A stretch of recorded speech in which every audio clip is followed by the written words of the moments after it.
ओम नीलांचलनिवासाय नित्याय परमात्मने बलभद्रं सुभद्रभ्यां जगन्नाथाय ते नमः।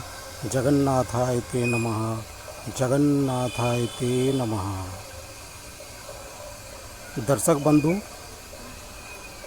मैं भक्तों की भक्ति चैनल से विश्वनाथ आप लोगों के समक्ष प्रस्तुत हुआ हूँ। आप लोगों ने शीर्षक आखिर क्यों रथ यात्रा के दौरान महाप्रभु जगन्नाथ जी का रथ एक समाधि स्थल के पास आकर कुछ पल के लिए रुक जाती है, आखिर इसका क्या कारण है। बंधुओं, आप लोगों ने महाप्रभु जगन्नाथ जी के एक महान भक्त साल्वेग जी के विषय में कभी न कभी आप सुने होंगे, और इस विषय में इनके एक महान कथा को आप लोगों के समक्ष प्रस्तुत करना चाहता हूँ, और इसे श्रवण कीजिए। मन ने पूछा चैतन्य से, हे चैतन्य, इस संसार में सृष्टि की सबसे उत्तम रचना मनुष्य की हुई है, और मनुष्य ही सबसे दुखी क्यों है? मनुष्य का मन चंचल क्यों है? विवेक रूपी चैतन्य, यानी विवेक रूपी चैतन्य है, जिन्होंने भी मन को काबू कर लिए हैं, वह विवेक है, यानी वो चैतन्य के समान है। और मन हम सब मनुष्य है, यानी मन ने चैतन्य से सवाल किया। विवेक रूपी चैतन्य कहते हैं, हे मन, सृष्टि में सभी मनुष्य संसार के बंधन में नहीं है, बल्कि मनुष्य संसार को बांध रखा है। या तो आप अपनी असीमित भक्ति से संसार को बांध लीजिए, या अपने दुराचारिता से संसार को कलंकित कीजिए। यानी मनुष्य अपनी भक्ति से भगवान को भी प्रसन्न कर सकता है, बांध सकता है। इस दशा में भगवान यह नहीं देखते कि मनुष्य किस जाति से है, किस धर्म से है, अमीर है या गरीब है। दोस्तों, भगवान तो सिर्फ ये देखते हैं कि भक्त निस्वार्थ भावना से, निश्चल मन से, श्रद्धा और भक्ति से वह अपने इष्ट को किस तरह भजन करता है, किस तरह पूजता है। दर्शक बंधु, आइए जानते हैं कि महाप्रभु श्री जगन्नाथ जी के रथ यात्रा के वक्त उनके रथ एक समाधि स्थल पर आखिर क्यों कुछ पल के लिए रुक जाती है।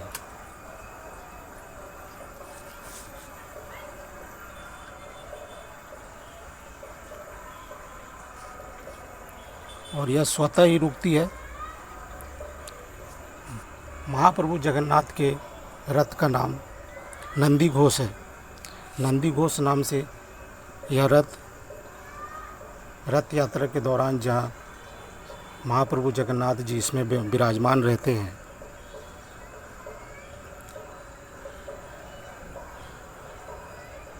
भक्तजनों,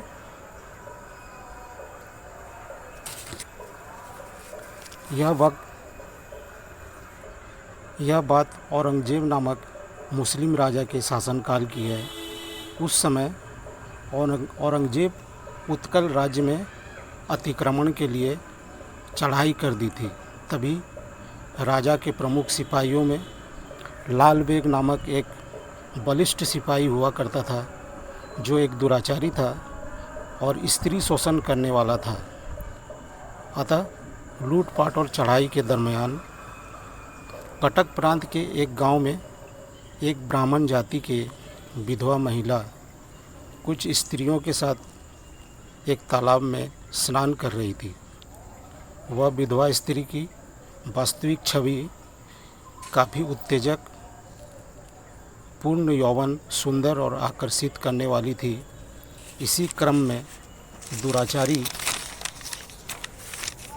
सिपाही लाल बेग की नज़र इस विधवा स्त्री पर पड़ जाती है। साथ वाली महिलाएं तो जान बचाकर भाग जाती है, पर विधवा स्त्री उसके शिकंजे से निकल नहीं पाती।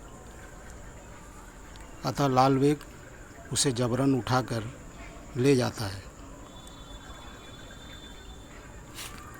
बेचारी उसके साथ जाने के लिए मजबूर। अब करे तो क्या करे। वह लाल बेग उस विधवा स्त्री से धर्म परिवर्तन करवा देता है और उससे निकाह कर लेता है। निकाह करने के उपरांत उस विधवा स्त्री का नाम फातिमा रख देता है। लाल बेग और फातिमा के कई संतान होते हैं, पर कई संतानों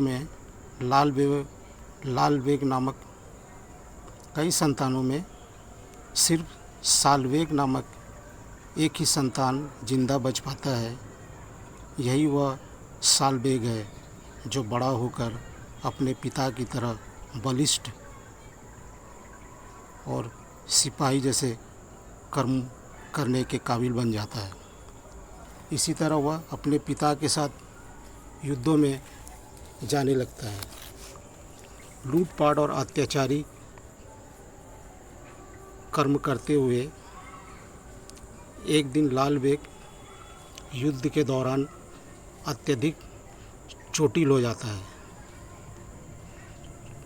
और उसके साथ साथ उसके पुत्र सालबेग भी चोटिल हो जाता है।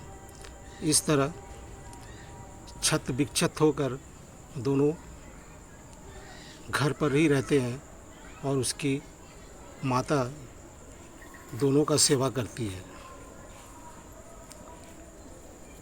दर्शक बंधु, यह ध्यान देने वाला तथ्य है कि एक माता का गुण ही संतान में विकसित होता है। यह समझना गलत होगा कि पिता क्रूर है तो पुत्र भी क्रूर का कार्य करेगा। ऐसा नहीं है। उदाहरण के तौर पर देखा जाए तो राजा हिरण्यकशिपु एक असुर था और पुत्र प्रहलाद माता के धार्मिक गुण के कारण हरि भक्त बन गए। पिता और पुत्र दोनों की सेवा माता करने लगी और इस तरह बहुत ज़्यादा जोखिम होने के कारण पिता का देहांत हो जाता है और पुत्र सालबेग घर पर अपने माता के साथ रहती है। वह भी काफ़ी चोटिल था क्योंकि युद्ध के दौरान काफ़ी क्षत विक्षत हो गया था। वो सालबेग के रोग का इलाज संभव नहीं था। विधवा माता हमेशा सालबेग की सेवा करता और क्योंकि वो ब्राह्मण स्त्री थी इसलिए वह श्री कृष्ण और महाप्रभु जगन्नाथ जी के कथाएं सुनाया करता था कि श्री कृष्ण ही महाप्रभु जगन्नाथ हुए। जगन्नाथ जी भक्त वत्सल्य प्रभु है, अपने भक्तों की पुकार सुनते हैं, उन्हें श्रद्धापूर्वक भक्ति भाव से चिंतन मनन और ध्यान करने से वे अपने भक्त की पुकार सुन लेते हैं।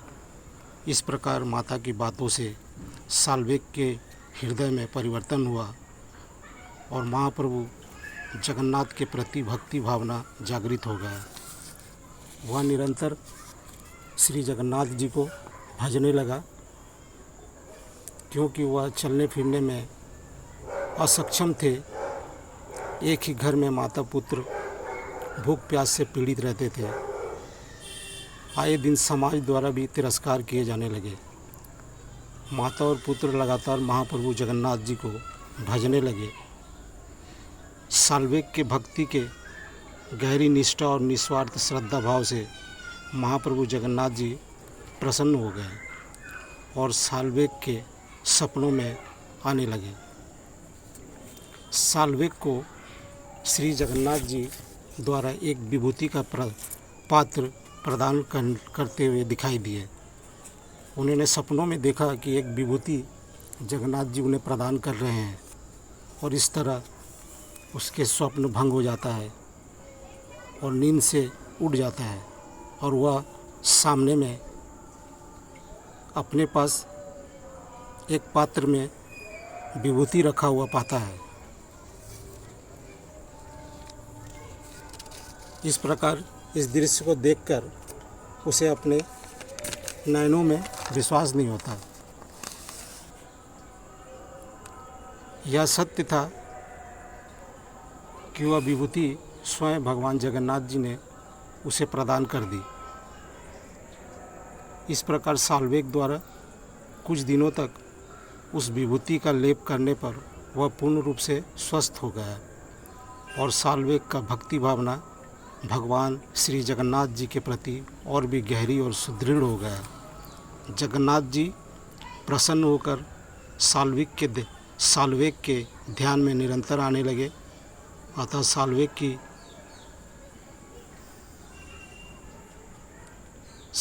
जी की यह इच्छा होने लगी कि वह पूरी धाम जाकर श्री जगन्नाथ जी के साक्षात दर्शन करे। यह तृष्णा उसकी बढ़ती गई और एक दिन वह पूरी धाम पहुंच गया, पर श्री मंदिर में मुस्लिमों का आना जाना निषेध था, जिससे उनकी यह तृष्णा अधूरी रह गई। इस प्रकार दिन गुजरते गुजरते साल्वेग के माता का भी देहांत हो गया। महाप्रभु जगन्नाथ जी अपने भक्तों को कभी भी निराश नहीं करते हैं। कहा जाता है कि आप एक बार सच्चे मन से श्रद्धापूर्वक पूरी धाम जाकर जगन्नाथ जी का दर्शन करें, फिर देखिए प्रभु आपके पास बार बार जाएंगे। आप कहीं भी रहिए, वो आपको आपके मन में उनकी उपस्थिति का बार बार याद दिलाएंगे। ऐसे हैं महाप्रभु जगन्नाथ जी। साल्वेग अपने माता के देहांत के बाद वृंदावन में रहने लगे थे और प्रभु के ध्यान में भक्ति भावना से लीन रहते थे। वर्षों बीत गया और महाप्रभु जगन्नाथ जी के रथ यात्रा का समय आ गया। अतः साल्वेग जी दर्शन के लिए वृंदावन से पूरी धाम के लिए निकल पड़े, पर फासला दूर होने के कारण साल्वेग का रथ यात्रा में शामिल होना मुश्किल था। भक्तजनों, साल्वेग अपने वर्षों की मनोकामनाओं को पूर्ण करना चाहता था। वह अपने हाथों से प्रभु के रथ को खींचना चाहता था। रथ यात्रा में अपनी ना पहुंच पाने की स्थिति को वह भांप जाता है और मन ही मन बड़ा उदास हो जाता है। उसका हृदय पिघलने लगता है और नैनों से अविरल क्रंदन भावना की करुण अश्रु धारा बहने लगती है और वह प्रभु को पुकारने लगा कि हे प्रभु, शायद आप मेरी इच्छा को कभी भी पूर्ण नहीं करेंगे। मैं आपके रथ को खींचना चाहता हूँ। हे प्रभु, अगर मेरी भक्ति में थोड़ी सी भी सच्चाई है तो मैं आपकी कृपा से रथ को ज़रूर खींचूँगा। हे प्रभु, आप मुझे यह अवसर प्रदान करें। इस प्रकार साल्वेग जगन्नाथ जी का पुकार कर रथ यात्रा की ओर चलने लगता है। आखिरकार भगवान उनके पुकार को सुन लेता है।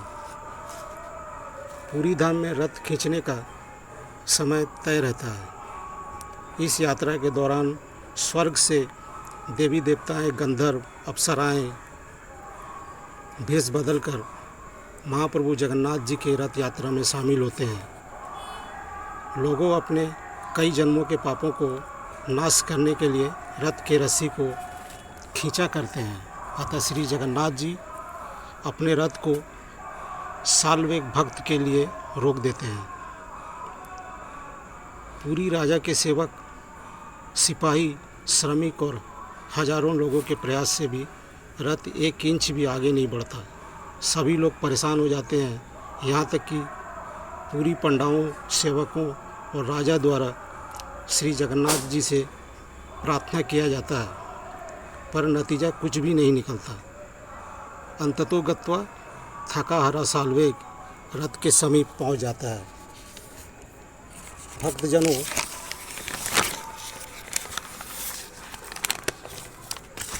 अपने हाथों से नंदीघोष रथ के रस्सी को खींचते ही रथ चलने लगता है। सभी खुशी से झूम उठते हैं और साल्वेग की दुहाई एवं हृदय से प्रशंसा करते हैं, धन्यवाद देते हैं। पुरी के राजा को भी इसकी जानकारी हो जाती है। पूरे उत्कल राज्य में साल्वेग की भक्ति कथा का प्रचार हो जाता है। आखिरकार अपने भक्त साल्वेग की इच्छा को महाप्रभु जगन्नाथ जी पूर्ण कर देते हैं। इस प्रकार समय समय पर उन्हें अपना दर्शन दिया करते हैं। भक्त साल्वेग की एक कुटिया थी जहाँ साल्वेग रहकर प्रभु को ध्यान एवं जपन करता था। यह वही जगह था जहाँ रुका हुआ रथ साल्वेग के खींचते ही चलना आरंभ कर देता है। अतः अंत में साल्वेग के देहांत होने पर उसी कुटिया के स्थान पर समाधि बनाया गया, जहां आज भी रथ यात्रा के दौरान रथ कुछ पल के लिए रुक जाती है। अतः जगन्नाथ जी की महिमा सागर की तरह विशाल है, जिसे हृदय से समझने की ज़रूरत है। अतः इस कथा को विराम देता हूँ। ऐसी थी हमारे महाप्रभु जगन्नाथ जी की महिमा। नमस्कार। जय जगन्नाथ, जय जगन्नाथ, जय जगन्नाथ।